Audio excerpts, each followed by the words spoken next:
All right. So welcome to this webinar today. We're going to be talking about direct primary care for employers. My name is Beth Holmes. I'm the head of Hint Connect here at Hint Health. Hint Connect is our direct network of direct primary care practices. And I'm really happy to be joined by Matt Dinsmore, a direct primary care clinician of Direct Primary Care of Spokane, and James Perkinson, an advisor from Advanced Benefits, who's actually writing direct primary care into the plans that he works on with employers. So I'm going to turn it over to Matt first. If you want to introduce yourself, give us a little detail about who you are in your practice, and a little bit of color about what you like to do. We'll hear from you first.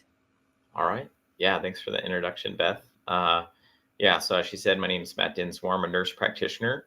I've been practicing since about 2012, but doing the DPC model since 2018 here in Spokane, and have just thoroughly enjoyed providing care that is not hindered by malincentives that the insurance system is filled with. And so there's been just tons of freedom to provide high quality care.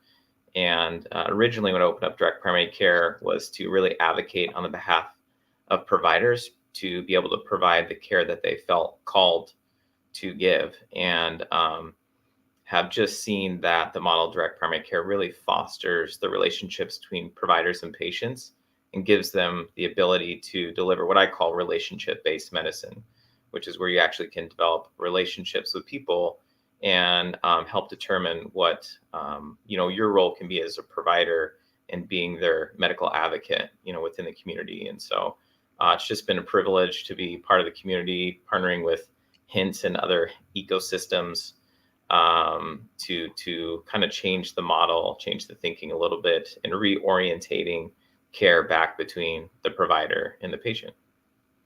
Great, thanks. James, do you want to introduce yourself?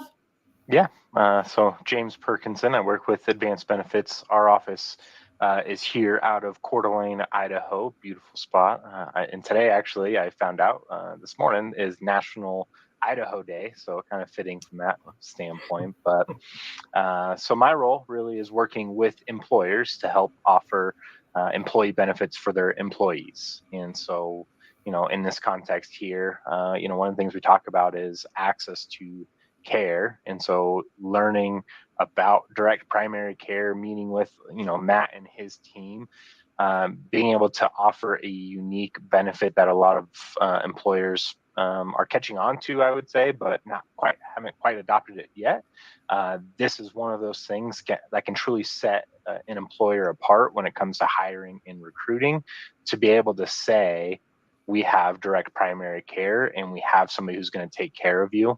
I know we'll talk about it a little bit, but Matt, attended one of our benefit enrollment meetings, and I'll go out on a limb to say it's very rare that a provider attends an employee benefit meeting to talk directly to the employees. And that just, I think, speaks so highly of what direct primary care really is doing. So I'm excited about today's webinar. Yeah, that's great. That's a really good point, James, that, most people, I shouldn't say most, we actually did a survey here at Hint a couple of years ago to understand who has heard about direct primary care and who knows about it.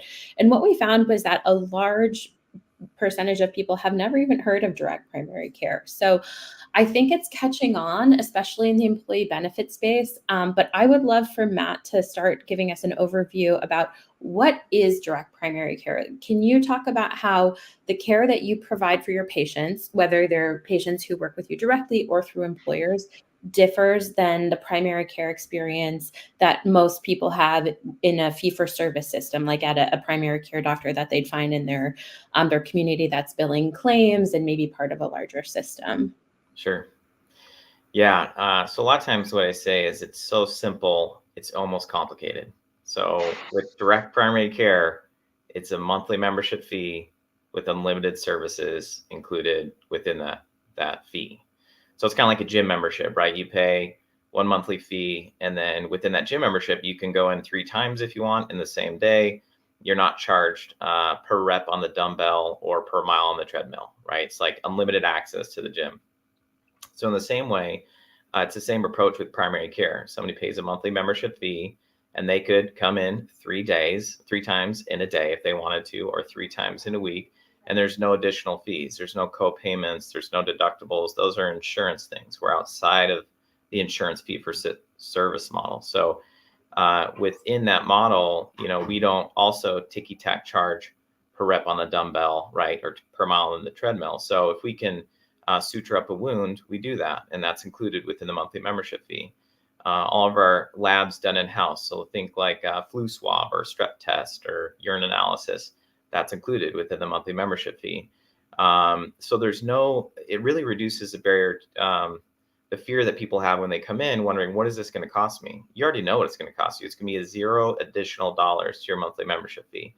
And because of that lack of barrier, what we see is an increase in primary care access. People are saying, hey, I've already paid for it. I might as well give my provider a call and see what's going on.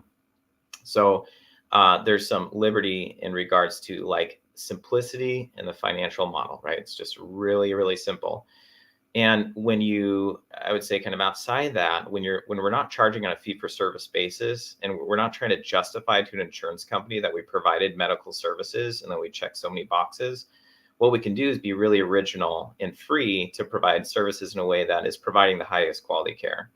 So pre-COVID, telemedicine was like really difficult to get reimbursement funds on, but in the direct primary care model, we didn't really care. We could include telemedicine services and virtual services because it made clinical sense, right?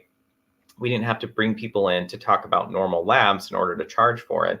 We could talk about labs over the phone or via texting or video conferencing, right? That's already been paid for. It's just what is convenient for the member, right? The member becomes the center of the care because they are the payer. It's not an insurance company. So now I'm advocating for the payer, which is an insurance company. I'm outside of that. So we're advocating for the patient because they're also the payer. It's kind of this nicely aligned incentive model, right? When the patient becomes the payer. Yeah. So we kind of have, I would say, direct payment. So the payment's very obvious.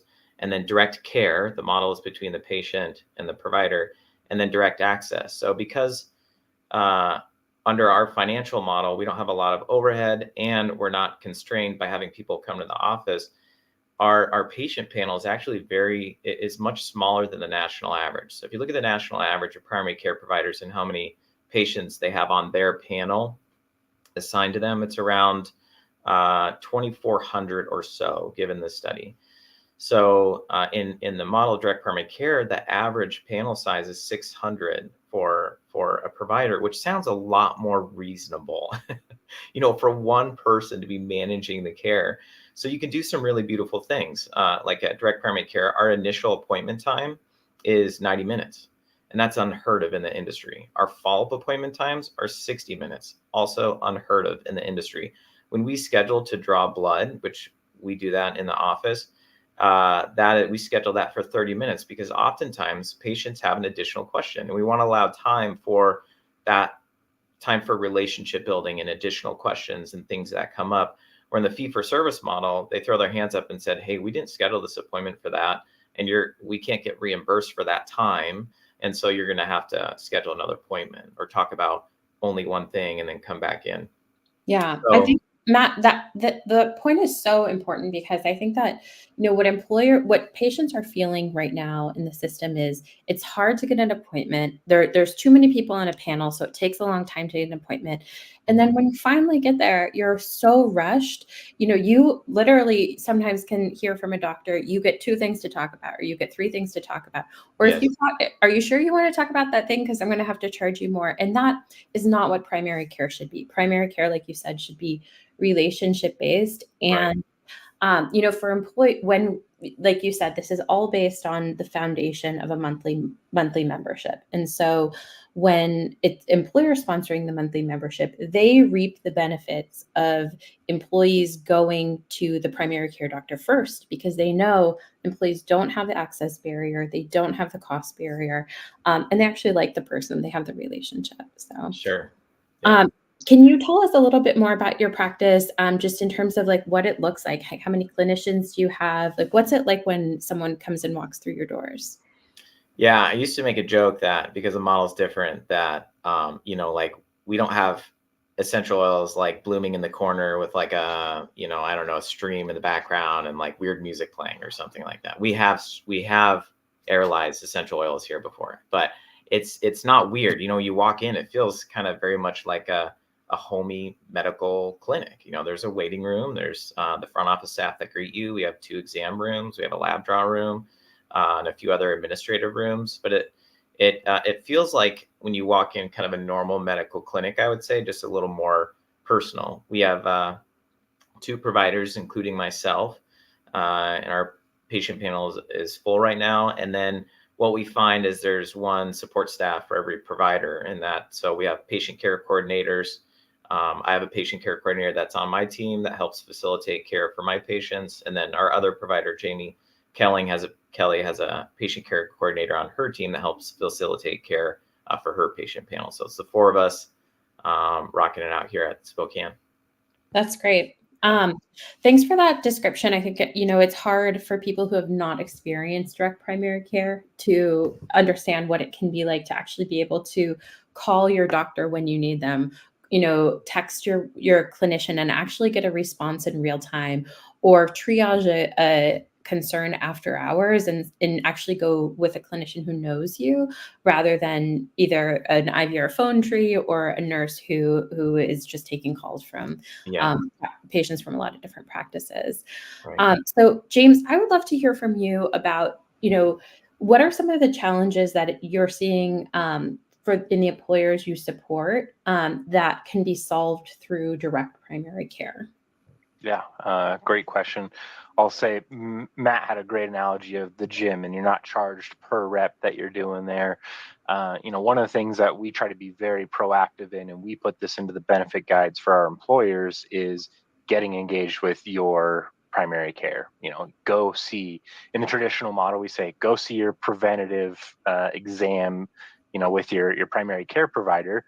But we also have to, you know, strangely enough, coach employees on how to go about a preventative exam rather than a diagnostic exam, right? And so I'm sure there's many people who have had this issue where it's like, I go in to talk to my doc, right? And I'm going in for my preventative exam, but then I happen to mention, oh, I've got this bum knee. And now you just kind of coded things from a preventative exam over here to a diagnostic exam. And so kind of what Matt was referring to is, right, the fee for service model is, you know, the reimbursement is different from a preventative exam to a diagnostic exam. And so, you know, we try to educate and tell people, go get your preventative exam. We want you engaged with your healthcare.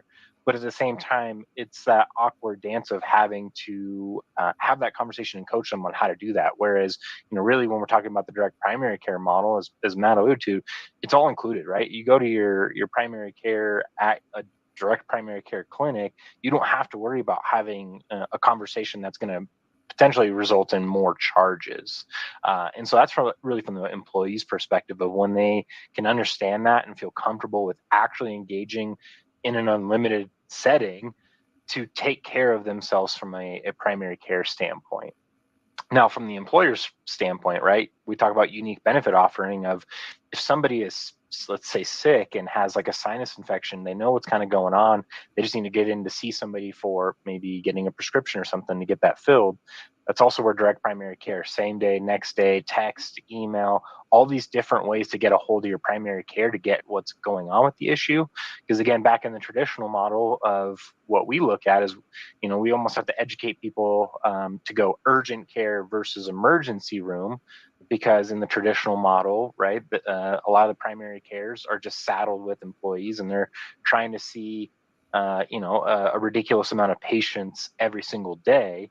And so employees, if they are sick, they can't get into their primary care for a couple of weeks. So we have to educate, go urgent care. But in this model, again, you can text, call, all these different avenues with direct primary care to get your employees better, right? And so when we talk about better, that's more productive at work, that's happier, that's more engaged in their work, and you know, that can be a benefit that keeps people in their workplace because they don't want to leave to go somewhere else that doesn't have primary care. And that's a really unique benefit offering. And then you start talking about groups that are, you know, really self-funded or understand kind of how claims are driven as well.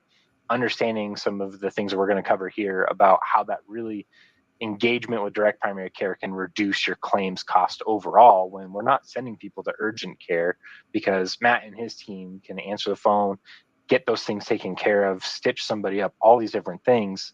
There's a lot of benefits and a lot of rabbit holes we can go down there, but direct primary care is really just that gateway to making sure members are getting taken care of. Yeah, James, I think that I want to double click on that point you made about being able to be seen virtually by a clinician who knows you. I think that's so important. I think we probably on this call have the luxury of being able to, go to a doctor for an afternoon and kind of take a couple hours off if you have to wait in a waiting room and commute there. But most people, leaving work is a significant burden both to themselves, to their employers. They might not be able to do it. So they're just putting off care, or, if they do get care, it might be, they still have to go to an urgent care center, wait. There may be a long line. The clinician doesn't know them. So Matt, could you give us an example of kind of how you as a kind of the primary care clinician do telehealth, do phone calls for members, and why it makes a difference when you actually know the patient versus being taken care of by a clinician who might not know you and have your history? Sure. Yeah, and kind of piggyback on what James was saying. It's my opinion that urgent cares would cease to exist if primary care providers were doing their job. Outside of maybe after hours care. I understand that some things happen at 2 a.m. when your kid's screaming about some ear pain. You got to go in somewhere, right? But urgent care exists because there's no access to primary care, is my belief. The providers in primary care can handle urgent care concerns so long as the tools and resources are available in the clinic. And so in regards to a lot of times, even through telemedicine services, like I had a patient send in a picture of a small lesion, and there's a big ring around it, and she's asking, do I need to come in? Not sure exactly what happened. And we're able to kind of triage that over the phone, get a decent picture of what she's talking about, and can determine whether it's, bacterial, infectious, or some other injury or something along those lines. Whereas if you don't have those services, then you have to come in so we can see it and feel it and make sure that is this a histamine or bacterial or whatever it may be. And so we're able to triage that. Hey, try these things. If it's not better, we can follow up tomorrow. So a lot of what's interesting. Before I rabbit trail down there, another example is like if somebody has a bladder infection. So studies indicate that if it hurts when you pee, you're peeing all the time, and you have a strong urge to go. And like in the case of a female, if she has a history of bladder infections, then you have over a 95% chance of actually having a true bladder infection. So as a practitioner, so long as they don't have like a kidney infection or something else major going on, which we kind of screen for, does having that patient come in and pee on a stick to tell us, yes, they have white blood cells in the urine, would that change our treatment recommendation? Probably not, So we can provide healthy, safe, appropriate telemedicine services, deal with a complaint like that in literally 5 minutes, send off a prescription for antibiotic, and follow up reasonably to make sure that the patient's getting better as they should. And what the model of direct primary care allows sometimes is what I would call like a healthy conservative approach for certain conditions. Because when I was working in the fee-for-service world, I know it would be 2 weeks before I'd be able to get them in the clinic to follow up. And so I'd be a little more aggressive, knowing that if they don't get better, it's going to be 10 days before I get to see them again. So we really need to establish a safety fall for a good plan B, because I don't have 7 to 10 days to wait for their condition to get worse. Otherwise, they're going to the ER. With direct primary care, I can say, let's follow up tomorrow and have a conversation and recheck in. And if you're the same, let's follow up tomorrow again and see how things are going. It gives us liberty for like close oversight and proper care at the proper time. And so it's been a wonderful addition, because we also offer same day, next day availability. So let's say through telemedicine, we're looking at it and you're saying, I think we need to look in that ear and see what's going on. Why don't you come in, same day, next day access, keep you out of the urgent care, and treat you properly for that. That's awesome. My vet calls and checks up on my dog after I get an appointment with her. And Sure. That's my pediatrician has never called to check up on one of my after an appointment. Sure. So Yes. it's a model. It's a real relationship. And, I think there are so many benefits to it, but, James, going to you, direct primary care can be a standalone benefit. It is primary care that exists in and of itself, whether you're working one-on-one with a DPC in your community or leveraging a network of direct primary care practices like Hint Connect. So that can be difficult for brokers and advisors to put together with the rest of the plan. And then it can also be difficult to explain to an employer, explain to employees about this big change in how they see their provider network. So can you walk us through kind of how you put direct primary care in with plans, the kind of overall plans, and then how you explain that to employers so that they understand that, while this may be something different and something new, ultimately it's going to be something that their employees love. Yeah. Lots to unpack there. So really this kind of comes back to the complexity of every employer may feel differently on how they want to approach healthcare and be involved in things like that. So we talk about the spectrum of, fully insured where you're paying a fixed premium for that insurance coverage all the way to, fully self-funded and you're paying all the claims. The differentiator with, direct primary care, right, is we're not a fee for service model where it is a flat subscription amount, right? So as we're talking to employers, we know, depending upon how many people enroll and are engaged in the program, we know the cost of that. Now, this is kind of where you can go back and the relationships that you have with the insurance carriers, the back end to have that stop it. If something can't be taken care of at that direct primary care, that the member is not just out there, right? And especially when you're talking about employers that fall into the ACA guidelines of having to offer, coverage and have that worst case catastrophic coverage there is, if we're fully insured, but maybe you're part of an association plan, are you able to have a discussion with the association about potentially reducing some of those premium amounts to accommodate for that fixed cost that you're paying in there, knowing that those claims are not going to be ran through the plan, right? And so it's a little bit easier to kind of put that in there when it's a fully or self-funded group and they know what those claims are, and we can kind of run that analysis to say, here's how much you have been paying kind of in that direct primary care setting and what that looks like, because you are paying for even those preventative exams. The self-funded plan is still paying for those. It's the member that's not paying that patient responsibility. So when you kind of start talking about that and then all the other things that kind of go on there, and then you start talking about urgent care visits and things like that, you can start to quantify the difference of traditional model versus direct primary care. So this is really where my role is to come in, have that conversation with the employer to understand what arrangement are they in currently, what are they interested in. I know one of the things we're kind of exploring right now is adding direct primary care into that premium with another third-party administrator. So it looks and feels you're getting one line item bill. You're not having to receive a bill over here and a bill over here when it comes to insurance and then the direct primary care. Maybe we can integrate those together. And so really it's trying to meet the employer where they're at and then doing the education. So I mentioned before, actually having Matt come to do the employee meetings to talk about the direct primary care, it just feels different than somebody like myself's going to the meeting and explaining this, is actually having the provider there to say, call me, text me, video chat with me, do all these things. And it's not going to cost you anything differently than what that subscription is. And, for the most recent employer that we put in, they're paying 100% of that employee. So anything that they engage with Matt costs them nothing. And in today's day and world, you can't say that that's not a unique benefit offering that's going to keep those employees there when they look at going somewhere else and they're kind of thrown back into that traditional model. So yeah, I don't know if that answers all the questions there. James, I think what I'm hearing is you need a broker who knows what he or she is doing. You need a broker who's going to get creative because it's going to be different plan to plan. But ultimately, because the direct primary care clinician it doesn't have to be in the office 14 hours a day seeing patient after patient, because that's how they can get their income from claim submission. There's more flexibility.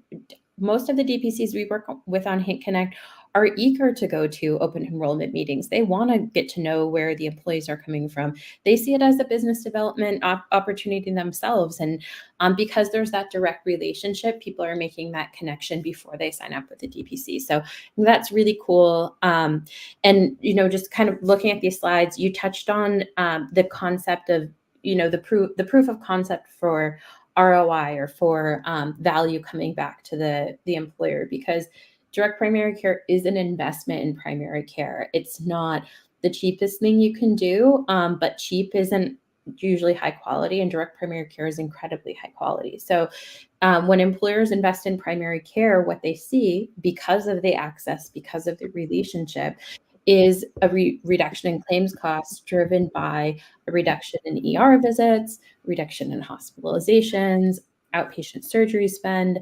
And I want to talk a little bit about the dynamic of DPCs being independent clinicians too. Most primary care doctors are part of a larger hospital system. And being part of a larger hospital system, there are incentives to make sure that care stays within that system.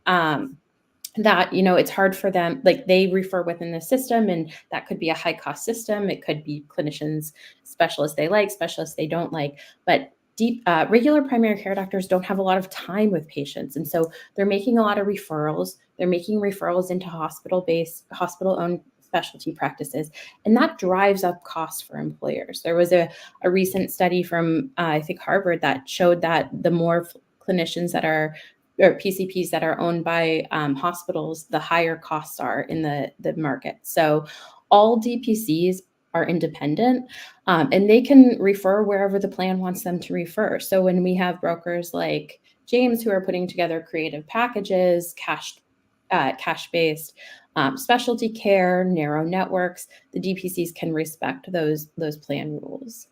Well, and Matt and I were just talking about this the other day, is, a lot of his members outside of a employer sponsored plan are cash pay people. And so Matt is very in tune and aware with, if they don't have an insurance card necessarily to go to, being conscious of that price, to know, hey, if it's something that's outside of his scope, sending it to a provider that's going to be reasonable and fair when it comes to what they're going to charge the member. So Matt, share, if you would, share your experience on cash pay model, which I know we're talking a little bit more of the employer side, but also from your perspective of the cash pay people that come in and see you, direct them to the lower cost facilities and providers when it is outside your care. So it's kind of bonkers, and I'm not even sure how to answer that question. I'll give a couple examples of how cash is king, even within the medical system. For instance, when we order labs and we tell our lab supplier to run the labs, to either bill the patient, bill their insurance, or bill us a negotiated cash pay rate, the difference between what the lab company will bill an insurance or the patient or our charge is about 95% less than that. So no exaggeration, the screening labs are very basic, actually very cheap. They will bill insurance or the patient about $350 for basic screening labs. We're talking about 4 or 5 tests, $350 to $400. And our charge for those same labs are about $35 to $40. I mean, it's just hard to wrap your brain around it. You begin to see under the hood of saying, well, why are they charging so much? It's almost like the insurance company is not incentivized to keep costs low. And I'll let maybe James speak to why that is. But there's some interesting changes that happen where when your profit is what you can take for profit is a certain percentage of total cost, you're not motivated to keep costs low then. And so what's happening is these costs are being charged to an insurance company, but then passed on to the consumer. And so even for people that have insurance, they have a large co-insurance, or they have to pay a large portion of their lab costs. They're like, well, I don't want to do that. I'll just pay $35 now. And we don't upcharge on it. So whatever if the lab charges us $35.17, we just charge the patient $35.17 for the reason of transparency. We want them to know what that transaction costs. Our profit model's monthly membership fee. Everything else is cash-based service. And that seems to establish a trusting relationship between patients and the provider. If I come in and I say, I'm going to charge this lab and I know I'm going to get 10% on this, well, now I have a financial incentive to say, I think you should get my labs through me. But if I can say, there's no profit here. If it works for you, use it. If not, you have great insurance. I will tell you that lab company to bill your insurance. Additionally, with imaging costs, so we'll see MRIs are several $1,000s typically. The cash pay price for imaging is about $300 to $400 for an MRI if you do cash pay. And so depending on whether you're playing the deductible game, we try to help people decide whether it makes sense to use their insurance right now or whether it'd be better to pay cash pay depending on the condition they're doing. What's the prognosis of the condition? Like, do we think this is going to get better? Is this going to need surgery? Do you have future costs coming towards you? We're helping to kind of financially counsel them as well, which is another step that I believe direct primary care providers do, which I think should be, I think primary care providers should do that on behalf of their patients because medical care is financial as well. We like to think that it's not, but if you can't afford the test I'm ordering, then that's not a very helpful recommendation. We have to determine, is this test affordable for the patient and is meeting their care needs, right? So that's an example of imaging, labs, and medications is the same way. We can either prescribe a really expensive medication and be branded, or we can say there's a better generic option where you can use a coupon code that's going to cost a lot less than your $20 copayment even. That's going to be $355 if you pay cash. But the pharmacy is not going to tell you that. They're not incentivized to tell you that. They're not going to say, hey, there's a coupon code where we can get paid much less than if we bill your insurance. Like, of course not. I think they should do that. But that's, as a primary care provider, that's our job to help advocate in that way. And so, in these little ways, in 1,000 different ways, we're helping to save costs for the members. And a lot of times, because cash is king, these aren't bills that are being submitted to insurance companies. So like in a self-funded plan, that's all cost savings to an employer who's doing self-funded. I'm going to let James speak towards that, but yeah. Well, yeah, I kind of giggled about the 1,000 cut. It feels like members are feeling that death by 1,000 cuts when it comes to experiencing the healthcare system from a traditional model, and they get, in a way, scared of going to the doctor because it's like, I don't know what that cost is going to end up being. I might have the best insurance, but there's still typically some sort of, cost share association of, how many times if I need to buy a new TV, I'm going to go and I can go look at what is Best Buy, Target, Walmart, Costco sell for their, this type of TV. And it's like, we're not getting that transparency when it comes to healthcare of what is the service that I need and what's that cost. And so I know, that is one of the things that is up and coming that I'm also, looking at exploring is more of a cash pay model, because we've seen that where if a member is able to pay cash, even in situations where we're doing education of using something like a good RX tool, right? Telling members to be able to look at that. And so when they look at what the cash pay price of a generic medication, maybe it is sub $5, but their traditional health insurance plan says, hey, your generic copay is $10. They go into the pharmacy and they're like, well, on GoodRx, it says I could pay $350 for this right here. But if I run this through my insurance, it's $10. Right. Why? Well, that's just the way your insurance is. And, so it's just kind of adds to, it's a very complex model, and it's hard to point the finger at, one issue where it's that death by 1,000 cuts where it's just like, well, it's this, it's that, it's all these things. And this is really kind of where, my preference in a way is I like the direct primary care. What that cost is, either as a subscriber and you're paying for that subscription as a direct primary care, or as an employer who's providing that, you can budget that in specifically. But from a member's perspective, right, all these things that are just covered under that subscription where I don't have to worry about every time I go in and talk to my provider, what's that magic bill going to be in 2 to 3 months is the other thing, right? It's like, I went to the doctor 3 months ago, and now I'm just magically seeing a bill that I have little to no negotiation power of what that bill looks like. And then, try to go get an itemized bill of, a hospital stay and find that they charge you for nice fuzzy slippers that you didn't take home, you didn't use, those kind of things. And it's like, but I'm paying for that either directly through my cost share or indirectly through, the insurance pool and the premiums that we're paying into that, and more of that traditional model. So cash is a very interesting thing because one of the things Matt's mentioned is it's a reduction in some of that admin work of having to go submit, wait for reimbursements, all those things. Whereas if we can pay cash kind of up front, that alleviates a lot of headaches for a lot of people, and it's just a transaction that's now done. And so more to come on really that model outside of the direct primary care piece, and how we're possibly able to kind of partner that together with the direct primary care model. James, I want to touch on something you just mentioned about educating employees. This is, when an employer goes self-funded, things change. When an employer implements direct primary care, things change.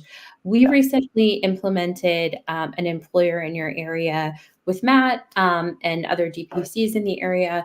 When it was the first year for the group going on to direct primary care, what were some of the concerns you heard from employees or from HR or finance, and how did you answer those questions? How did you get people comfortable with the concept? Yeah, well, this was one of those cases where this group was, they had transitioned and shrunk a little bit in size. So they had moved from more of a mid-sized group, where they were what you would consider to be experience rated, where you're looking at what claims they're experiencing in their renewal is judged off that, to then now they shrunk enough that they were more what we'd call small group, or on the metal plan rating, where it's really just driven off of your census data, right? They were also currently in an HMO model, which was driven by one of the larger insurance carriers, and HMO model where you have to go and see the doctor that's associated with this large hospital system. They weren't having a great experience with that HMO model. And so really we kind of looked at, okay, here's our options on the metal plan side of things. And this is really just driven off of your census and what employees you currently have on the plan. So kind of put out there and showed the different deductible levels. And so to make it affordable, we did adjust some of the accumulator pieces, but knowing that they were essentially losing that HMO, the doctor that they previously had in that model, how do we solve the case for access to care? Because I know if they just go away from the HMO model back to, name your big insurance carrier, they're still going to have to go seek some sort of primary care, accessing a doctor, things like that, and putting them back into that system where, if you don't have established care in our area, I know that it can be up to 6 months, if not longer, to just get that first appointment to establish care, right? And then even that established care appointment's probably less than a half an hour. And so really in conversations of how do we kind of fill that gap was where we introduced Hint and direct primary care and said, here's a different model, right? So we're have our premiums that we're paying for our insurance over here, but we're also going to have this cost with the direct primary care. But that your members are going to have really little to no other additional costs when they're going to see Matt and his team or any other direct primary care that they can sign up with. And that was part of the equation when it comes to Hint Connect, is the fact that their population was kind of spread out over a pretty good geographical distance. And so, it may not always be the most feasible for some of these people who live 30 plus miles away from Matt's office to be able to go see him and establish that care. And so that's really where Hint Connect kind of came in and said, hey, we can offer multiple offices and really let the members kind of pick and choose. And they may really like Matt. They might live 30 miles away, but, Matt being there at the meeting, be able to, again, establish that relationship with your private provider, they might be willing to make that 30-mile drive versus, another provider where they don't have that relationship, didn't get to see that person. 30 miles is probably a lot. And so developing that relationship. You're going to wait that long in a waiting room in another office anyway. So. Yeah. And so it's like, being able to offer multiple that model of same day, next day, that relationship piece was kind of really what brought the group into direct primary care, was being able to have their members have a relationship, see somebody, and be independent from the big hospital system where they're, asking permission to kind of do anything. Matt, all the direct primary care are really just there to be helpful. And if it's anything outside of them, they're also going to help make sure that they're going to the right location, not just because that's where they get paid and their hospital administration staff tells them you can't refer outside of our big hospital system. Yeah, I think that's a really good point about, coming from a place of dissatisfaction, because I think the experience of patients was different even 5 to 10 years ago, where people did, I think, pretty recently have a PCP that they were loyal to and was loyal to them. And just over the course of the last 5 to 10 years, there's been so much additional administrative burden on doctors and value-based care contracts. There's been so many PCPs retiring, leaving the system. And just kind of a lot of churn in the primary care world and primary care space. We see that with more primary care doctors choosing direct primary care. And I think patients are unfortunately feeling that in the kind of these long established relationships that maybe were good before, they're not good anymore. And I think some employers still have the mindset, my people aren't going to want to pick a new primary care doctor. And when we administer surveys, kind of what we see is that's not true. A majority of people actually either don't have a primary care doctor or are happy to change. So.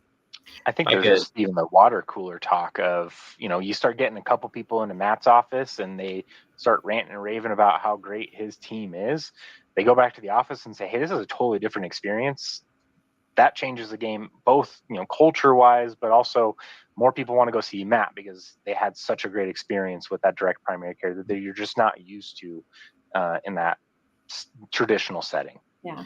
I think one of the barriers that, as I talk with employers that I hear a lot, is they feel like they're kind of like double paying for primary care. And, so I'm trying to sell them like, well, it's better quality, it's more awesome, but I think for a lot of employers, the real selling point is the financial benefit, which I totally understand. And it looks like Stephen Harvey, I know he was addressing this question to James, so was saying, what's the actual data on whether urgent care visits and ER visits go down? And there's 3 of them that I'll mention here if I can pull it up real quick.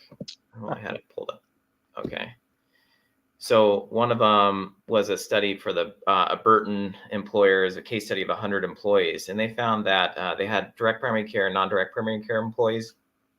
And they found that worker injuries dropped from 1.5 injuries per month to 0.33 injuries per month. There's actually some studies that show that even L&I claims decrease. It turns out people don't really want to file L&I claims if they have something small that they can just have addressed. I'm not saying you want to promote that necessarily, but these are just how the numbers are laying out.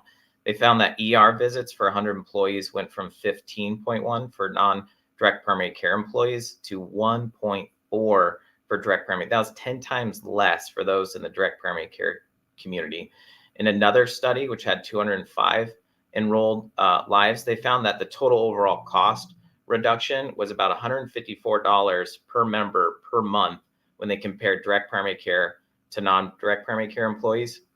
And probably one of the most validated studies was actually by the Society of Actuaries, people who study this stuff. And they saw that the statistically significant reduction in emergency visits was about a 30 to 50% reduction. There's kind of statistical variance there in emergency department visits when they compared direct primary care patients and non-direct primary care patients. So why is that?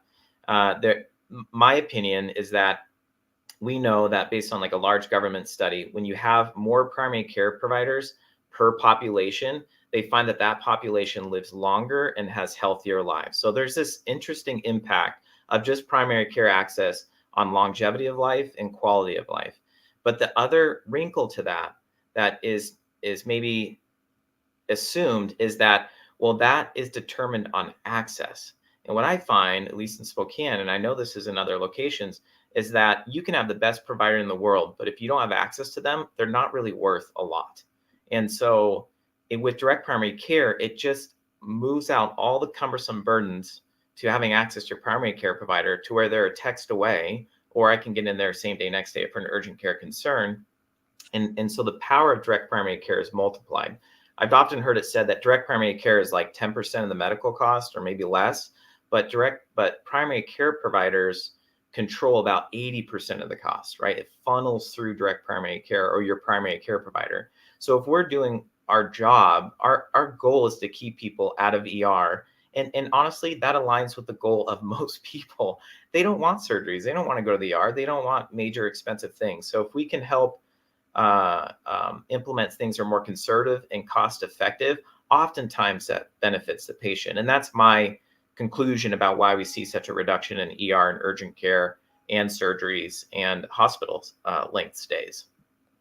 Thanks for that, Matt. I have a lot more questions for you guys, but I know we said we were going to talk for about 30 minutes and open it up to questions, and we've been having a great conversation and have gone over a little bit.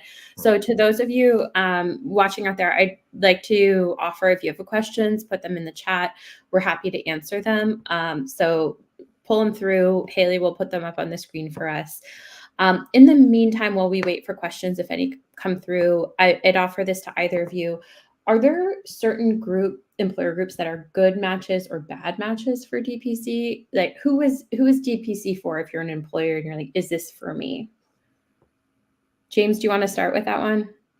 Yeah, I guess we'll start with, who's direct primary care right for, and a lot of that is going to be people who care about their employees is probably where I would start, right? No matter your we'll call it funding arrangement, fully insured, all these kind of things. If you really care about your employees, this is certainly something to explore and consider, right? If we're in a fully insured model, maybe that is making some adjustments to the plan design to make it affordable within, the parameters of what the budget is, right? So if we're used to spending $500, for employee per month, if we're used to spending that, maybe we can adjust some plan design, which, deductibles, things like that, depending upon what range you're in, we can maybe move that up to $550, and then have the employer pay for that direct primary care, the other way, $450, and then have the direct primary care kind of built in. And now you're still around that same range.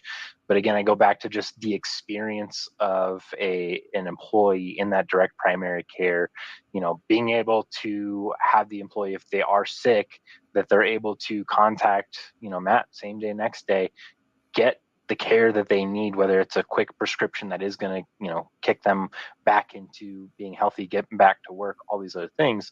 On the other side, the who's it not really a great fit for, I know direct primary care is an up and coming thing that I think is really going to start taking off. It's that water cooler talk when it comes to employers and the primary care community. I think it's going to take off. And so, there are gaps, I would say right now, where maybe there isn't direct primary care that is local at the moment. And so that makes it a little hard to subscribe to direct primary care if it's not in your community quite yet. But that's also where, if there is enough employer population that says we need this in our community, that's also where potentially working with a Hint Connect to say, hey, is there anybody that is interested in opening up a direct primary care clinic in this area, and being able to kind of get that going. And so it's like kind of that grassroots thought is, do you build it and then hope people come, or do you have it, the need there, and then somebody comes and builds it? But it's hard for me to imagine people that direct primary care is not necessarily a good fit for, just because of the experience and that cost piece there, unless it just doesn't, there's not an insurance model that kind of helps on the back end that doesn't help protect member for those situations where truly insurance is supposed to be there, right? I get diagnosed with cancer, I need that back end coverage to make sure that my family does not go bankrupt. And there's also the case, sad to say, was even with major insurance company carriers, out-of-pocket maximums these days are for a family upwards of $19,000. I don't know how many people and families have that just lying around, in a savings account, for that what-if scenario. And so that's can make the case there too, where it's like, $19,000, even if I have insurance, may still not be affordable, keep me out of bankruptcy. So. Yeah, that's a really good point. Matt, in terms of the employers you work with, do you see any common threads between them? Any certain areas or employer size, or do you like James DPCs for everyone? Well, I would say commonly what we see is either smaller employers who really can't afford insurance, but want to offer some medical benefit for their employees. So we'll see a fair amount of groups who will say, hey, we'll pay for this monthly membership fee and you'll get 80-90% of your care, and then we'll allow our employees to shop around and figure out what they want to do for a major medical solution, whether that would be cost sharing or going to the market for insurance or something along those lines. Indemnity plans, there's a lot you could do. And then the other kind of sweet spot, I think, are informed employers. And that, what I mean by that is there's a lot of employers, including HR representatives, that are not familiar enough with the difference between fully funded, level funded, and self-funded products. And they should make themselves aware, because there's a lot of money on the table that can go back to the employer with the right group. And this is where James would help educate you on this. But when I, as a small employer myself, came into knowing there's a difference where I can actually have a product where I'm paying for my employees' health insurance. And if I have a healthy year, I have an opportunity of getting some of that premium back. And there's a lot of employers who have fairly healthy populations. Like we have a group that's 20 people of construction workers. In the last 3 years that we've been with them, they get $20,000 to $30,000 back at the end of the year, at the discretion to do whatever the employer wants to do with that, right? Put it in their profit margin, give it back to the employees. Like, it's their money. They get to do what they want with it. But in most plans that I see, insurance agents and brokers are selling, employers are fully funded plans, which means that money is in insurance companies and they have no chance at getting the money back. And there's kind of this wonderful relationship where direct primary care and the right level funded or self-funded product increases the chance of those employers actually getting money back. And so to me, that's the other kind of sweet spot, is employers who are interested and informed and are interested in getting money back and are informed enough to know how to play the game. And that's where James would be your consultant, and me as well. I would say, as a, just doing my job as a primary care provider. But then James will help show you how to make that work with the right product in your group.